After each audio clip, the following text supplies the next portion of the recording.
Ronald Taylor, America's Elephant. America's Elephant, Ronald Taylor.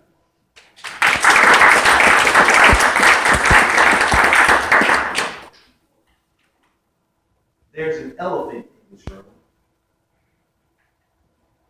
No. Seriously. There's a giant pink elephant in this very room. Don't tell me you don't see it. It's right here. The elephant America has been dealing with for hundreds of years resides no deeper than the color of our skin. Due to America's choice to enslave its very own people, building a thriving empire off the backs of African Americans, we still suffer from the agony of those times. Slavery in the 1800s was $1 billion industry. $1 billion to this day is still considered a lot of money. Imagine what $1 billion looked like in the 1800s when you could buy acres upon acres of land for a couple $100. This enabled families to not only provide a better quality of life for themselves, but for generations to come.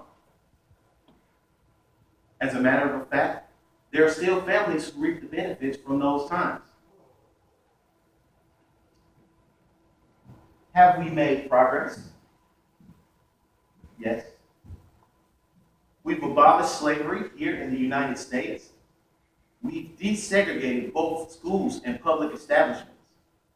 We've provided every U.S. citizen their constitutional right to vote. Hey, we even have our first black president. Well, my question to you, is that truly enough? Police still racially profile African Americans due to the color of their skin. Young African American males are being gunned down for looking suspicious while their killers walk free. And there are more African American males in correctional facilities than there were African American slave males in the U.S. Let me repeat that one more time. There are more African American males in correctional facilities than there were African American slave males here in the U.S. This is the America that we live in daily. Police brutality has been going on long before the civil rights movement. I stand before you as an African American male who has endured the injustice of police brutality.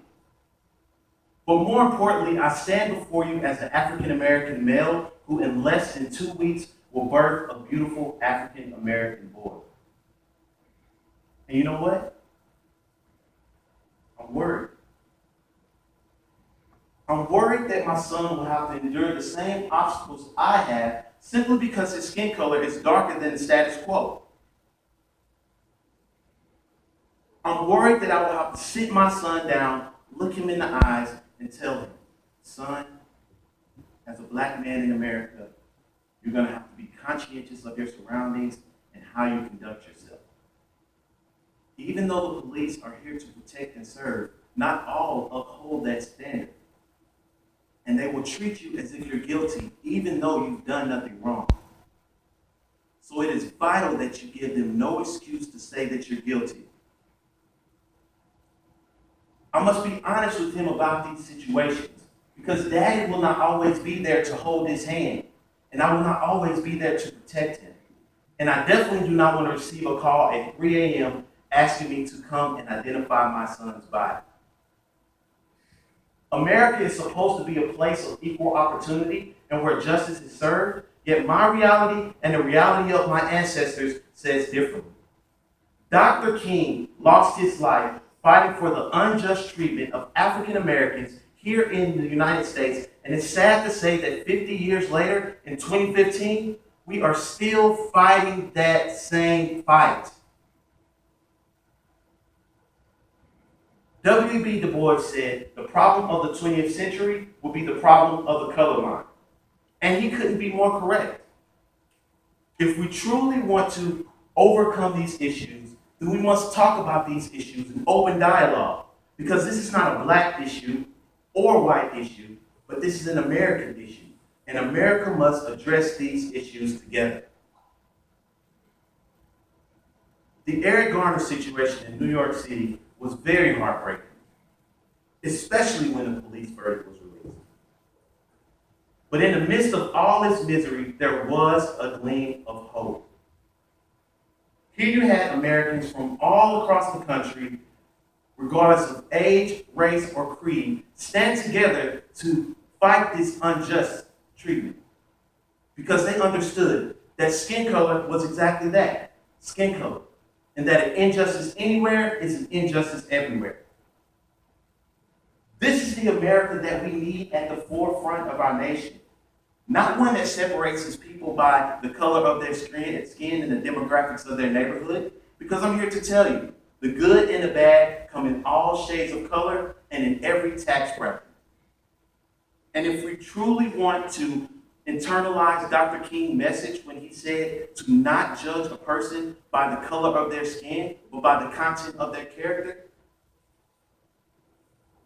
then we must really internalize this message.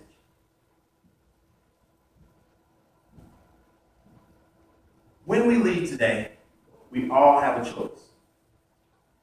We can continue to live in our silos and act as if these issues don't exist.